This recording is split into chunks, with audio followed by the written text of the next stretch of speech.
नमस्कार मंडळी. तर आज विचार केला, की आज फ्रीज क्लीन करावा आणि फ्रीज क्लीन करण्यासाठी मग मी आज घरगुतीच होममेड हे लिक्विड बनवलं होतं. जर तुम्हाला डिटेल बघायचे असतील, तर उद्या एक लाँग व्हिडिओ येणार आहे. त्याच्यामध्ये तुम्ही नक्की पहा. आणि तसंही बरेच दिवस झालं मी फ्रीज क्लीन केला नव्हता. त्याच्यामुळे त्याच्यामध्ये खूप सारे डाग पडले होते. काही सॉसचे डाग होते, काही अ, दह्याचे डाग होते. खूप सारे डाग पडले होते. ते मला कधी ना कधीतरी क्लीन करायचंच होता. सो मी विचार केला, की होममेडच हे लिक्विड बनवावं आणि त्याने क्लीन करून एकदा ट्राय तरी करावं. आणि ह्याच्यावरती खूप जे फ्रीजचं डोअर असतं त्याच्यावरती पण खूप सारे काळपट डाग होते. ते पण मला घालवायचे होते. फायनली मी हे लिक्विड यूज करून हे सगळं क्लीन करून घेतलं आणि तुम्हीच बघू शकता, की इतकं छान क्लीन झालं होतं ते.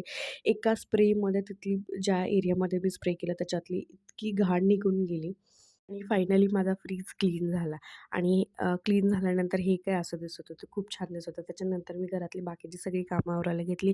सगळं क्लीन करून घेतलं. सुट्टी असेल तरीही मला खूप वेळ लागतो सगळ्या गोष्टी करायला. कारण राया 4 वेळा तेच घाण करत असतो तिकडे. झाडू मारून घेतला सगळीकडे आणि फरशा पुसून घेतल्या आणि त्याच्यानंतर आम्ही बाहेर गेलो होतो भाजी आणायला. तर आजकाल मार्केटमध्ये इतक्या भाज्या महाग झाल्यात आणि पालेभाज्या एकतर ह्या दिवसामध्ये त्या पटकन खराब होतात. पण आणि मिळतानाही खूप किमतीच्या मिळतात त्या. तरी मी रायासाठी 1-2 पालेभाज्या घेतल्या आणि बाकीसाठी आमच्यासाठी मग नॉर्मल भाज्या घेतल्या आणि तसंही ह्यावेळेस मी जास्त करून प्रेफरच करते, की मी कडधान्य वापरेन कारण पावसाच्या भाज्या तशाही खराब निघतात.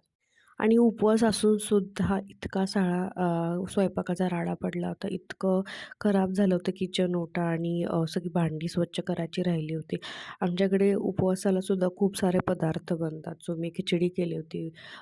साबुदाण्याचे वडे पण केले होते आणि मग वरचं सटर-पटर तर असतंच असतं.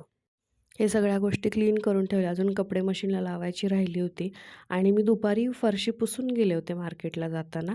पण हे सगळं झाल्यानंतर परत मला फरशी पुसायची होती कारण रायांनी खाऊ खाता-खाता सगळीकडे घाण करून टाकली होती. मग आधी भांडी धुवून घेतली. त्याच्यानंतर ओटा पुसून घेतला.